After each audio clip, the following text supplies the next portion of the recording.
জলের মধ্যে হুম। বইয়া আহারে। গ্লাসের মধ্যে বইয়া ওই তো ই করতে পারে না, শ্বাসমূস করতে পারে না, হুম। বাসটাও ডুবে গেছে। একবার রাইতে দেখাইছি এইবার কি হয়েছে এইটুকু ভালো করে কইলা প্রথম আজ কি? প্রথমে হুম। নাক মুখ ছেঁচে গেছে, নাক মুখ। হুম। এইগুলো সবাই দেখছে। এবার এবার ফেরিতে টান মারতে দূরছে, হুম। যাই উপর পড়ছে, জলের মধ্যে। হয় জলের মধ্যে পড়ছে। তো এদিক এর মধ্যেই চাই ফোন কো। তো এদিক তাকাই বল, ফোন এদিক দিয়েছে, তাকা।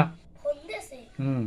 এইবার এইবার আমি 1 ঘন্টা খাড়াই রয়েছে, বলছে কি রাইট হয়ে গেছে বেমালা। আমি বলতে কি ফের গিয়েছি রাত মাসে বাচ্চাটা লইয়া বাসে টাক খাইয়া এই নাক মুখ ছাড়িয়ে গেছে। হুম।